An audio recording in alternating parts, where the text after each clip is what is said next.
the unfortunate side effect of creatine that catches most people too late. And no, I am not talking about the water weight your scale keeps crying about. I am talking about the silent side effect that creeps up over months while you are too busy flexing in the mirror to notice. The one that makes you stare at your hairbrush like it personally betrayed you. The one that supplement companies would rather chew glass than print on their labels. Before we get into this, if you want my free 30-day workout plus creatine guide for maximum results, comment the word active right now. I read every comment, and I will send it straight to your inbox faster than creatine dissolves in water. Which, let us be honest, is not that fast. Now let me save you from learning these lessons the hard way like I did. Side effect 1. The hair loss connection nobody wants to admit exists. Let us start with the side effect that will make every man reading this instinctively touch their hairline. Creatine may accelerate hair loss in people who are already genetically predisposed to male pattern baldness. Yes, the same powder promising you bigger biceps might be quietly evicting your hair follicles from your scalp without paying last month's rent. Here is the science that supplement companies hope you never Google. In 2009, researchers at the University of Stellenbosch in South Africa studied college-age rugby players taking creatine. After just 3 weeks of supplementation, participants showed a 56% increase in dihydrotestosterone levels. For those who do not speak hormone, dihydrotestosterone is basically the grim reaper of hair follicles. It binds to follicles in genetically susceptible individuals and slowly strangles them until they give up and stop producing hair entirely. The cruel joke here is that most people do not connect the dots until it is way too late. Hair loss is sneaky. You do not wake up looking like a bowling ball. You notice a few extra hairs in the shower drain. Your forehead starts looking like it is slowly conquering new territory. Your barber starts giving you that sympathetic look. And by the time you realize creatine might be involved, you have been supplementing for months and potentially fast-forwarded a process that could have taken another decade. Now, before you flush your creatine down the toilet while sobbing, let me be clear.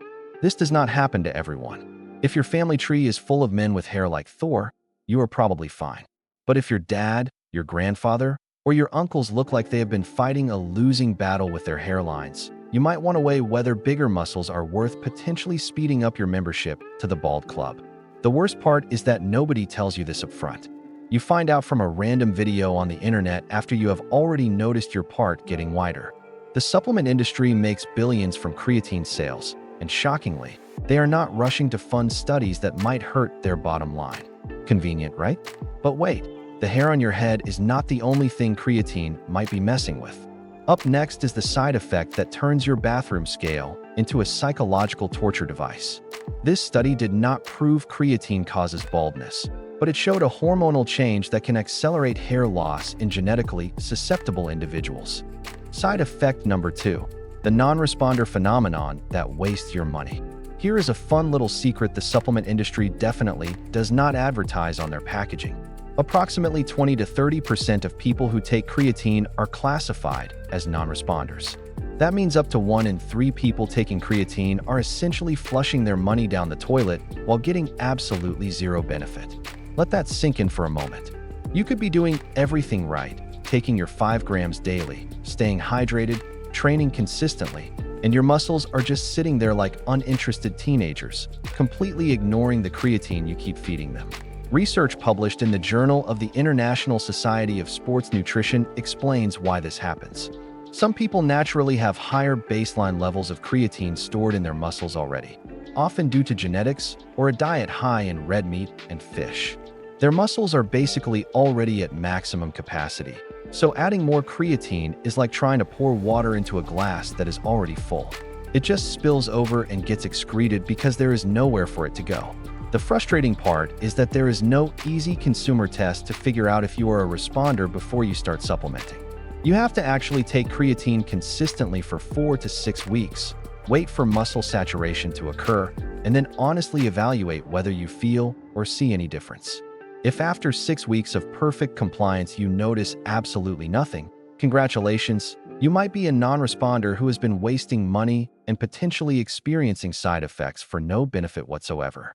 Imagine experiencing water weight gain, maybe some digestive issues, possibly even the hair effects we talked about earlier, and getting literally nothing in return because your body did not need the extra creatine in the first place. That is not a supplement experience.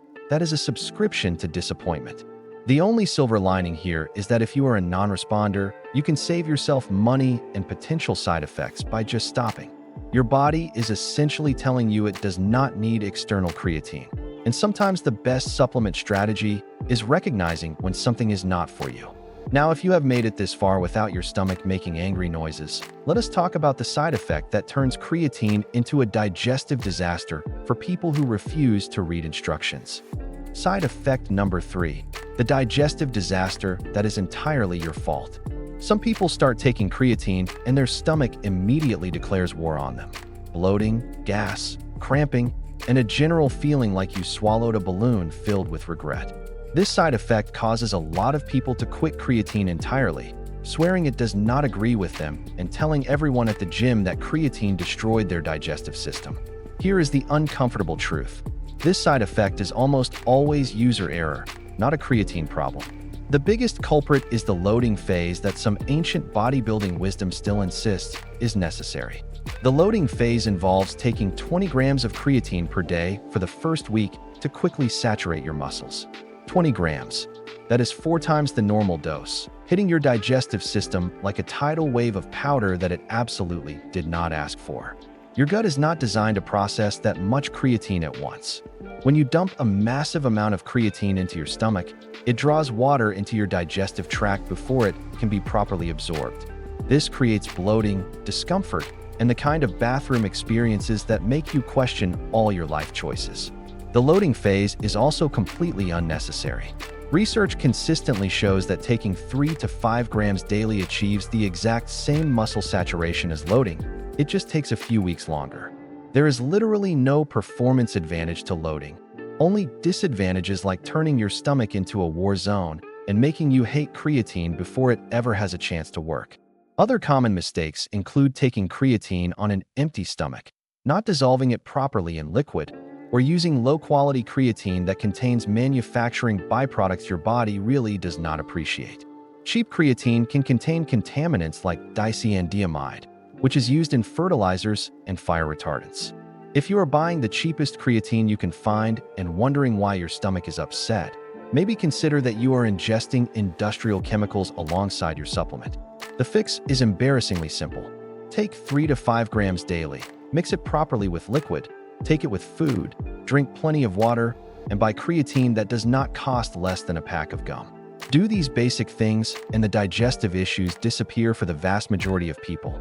But let us say your stomach is fine. You know what might not be fine? Your next doctor's appointment when they see your blood work. Up next is the side effect that makes your kidneys look like they are failing when they are perfectly healthy. Side effect number 4, the overconfidence injury trap that sidelines you for months. Here is a side effect that sounds almost ridiculous until you experience it personally. Creatine works so well at making your muscles stronger and more powerful that it can actually set you up for injury. Your muscles adapt faster than the rest of your body can keep up with, and suddenly you are hurt, confused, and blaming creatine for something that was entirely preventable. Let me explain the mechanism. Creatine enhances your muscles' ability to produce force and recover between sets. Within a few weeks of consistent use, you genuinely feel stronger. You can lift more weight, do more reps, and push harder than before. This feels amazing. This is what you signed up for. This is creatine doing exactly what it promised. The problem is that your tendons, ligaments, and joints do not adapt at the same rate as your muscles. These connective tissues need significantly more time to strengthen and adjust to increased loads. But your muscles do not care about your tendon's schedule. They feel ready to go, so you load up the bar and start chasing personal records. This is where things go wrong. You are lifting weights your muscles can handle, but your connective tissues cannot. You feel a twinge in your shoulder, a weird sensation in your knee, or a strain in your elbow that should not be there. You have just learned the hard way that creatine can make your muscles write checks your tendons cannot cash. Many people blame creatine directly for these injuries, but the supplement is not the problem. The problem is not respecting the adaptation timeline. Just because creatine makes you capable of lifting heavier does not mean you should immediately start maxing out like you have been training for years. The solution is almost insultingly simple. Increase weights gradually. Do not let the initial strength boost convince you that progressive overload no longer applies to you. Respect the warm-up. Prioritize recovery. Treat your tendons and ligaments like the slower adapters they are. Creatine is like upgrading your car's engine without upgrading the brakes. Yes, you can go faster now, but you better be careful or you are going to crash into something. The supplement enhanced one part of the system, and you need to make sure the rest of the system catches up before you push the limits. The people who avoid this side effect are the ones who treat creatine as a long-term investment rather than an immediate license to go reckless. Slow down, progress intelligently, and you get the strength benefits without the setback of being injured on the couch for months. Side effect number 5, the blood test panic that sends your doctor into emergency mode. Picture this scenario. You have been taking creatine consistently, hitting the gym hard, feeling great about your progress. Then you go for a routine blood test. Your doctor calls you back with a concerned tone in their voice. Your creatinine levels are elevated. They want to discuss your kidney function. Suddenly, you are spiraling. Is creatine destroying your kidneys? Did you poison yourself chasing bigger muscles? Are you going to need dialysis? Should you start writing your will? Before you update your emergency contacts, let me explain what is actually happening.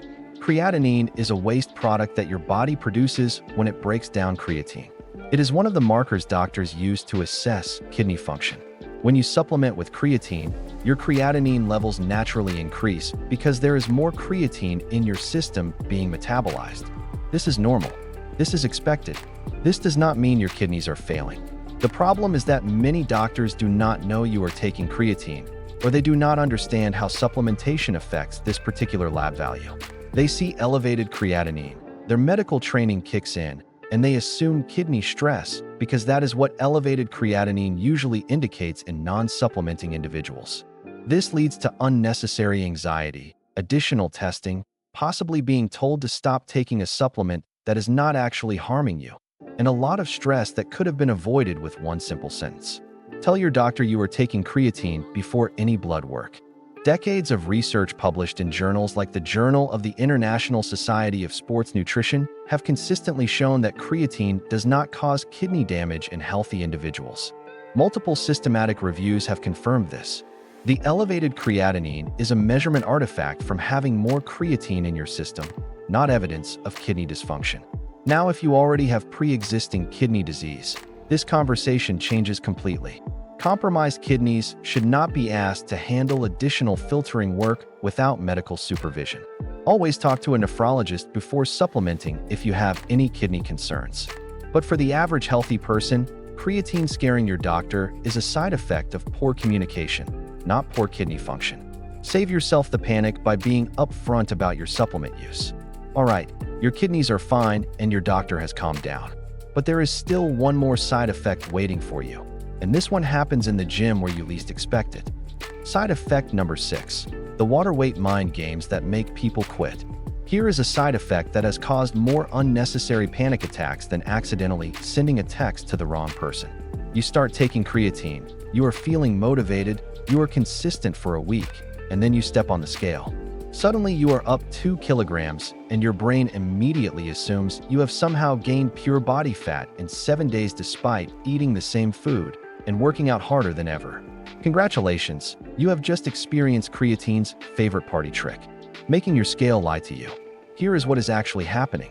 Creatine pulls water into your muscle cells. This is literally how it works. This water makes your muscles look fuller, perform better, and recover faster. The weight you gained is water sitting inside your muscles where you actually want it, not fat wrapping around your midsection like an unwanted hug from your aunt. But your brain does not care about science when it sees the number go up. Your brain goes into full panic mode. You start questioning everything. Is creatine making me fat? Is my metabolism broken? Should I have just stuck with my mediocre workouts and sad little muscles? The psychological spiral is real, and it is the number one reason people quit creatine right when it is starting to actually work. The irony is almost poetic. People stop taking creatine because of water weight, which is literally a sign that the supplement is doing exactly what it is supposed to do. It is like quitting your job because you got a raise. It makes zero sense when you actually think about it. Here is the truth nobody tells you. Fat loss and scale weight are not the same thing. The mirror, how your clothes fit, and how strong you feel are infinitely better indicators than a number on a device that cannot tell the difference between muscle, water, fat, or the burrito you had for lunch. If you are someone who weighs yourself daily and treats every fluctuation like a personal crisis, creatine is going to test your mental fortitude. The scale will go up initially. This is normal. This is expected. This is the supplement working. Stop letting a piece of plastic in your bathroom determine your self-worth. Speaking of things that mess with your head, the next side effect is going to make you question whether creatine is even doing anything at all. And for some of you, it genuinely might not be. Comment the word active below if you want my free 30-day workout plus creatine guide for maximum results. This guide covers exactly how to dose creatine properly, when to take it for optimal results, and how to tell if you are actually responding to supplementation. I personally read every comment and send the guide directly to everyone who asks. Also drop a comment telling me which of these 6 side effects surprised you the most. Have you experienced any of them personally? Did you quit creatine because of something that was actually avoidable? I want to hear your stories because they help other people learn from real experiences rather than marketing hype. If this video helped you understand creatine better than the generic advice you get everywhere else, subscribe and turn on notifications. I make content that goes beyond surface-level recommendations because you deserve to know the full picture before putting anything into your body. I will see you in the next video where we are going to break down something even more controversial that the fitness industry does not want you to know about.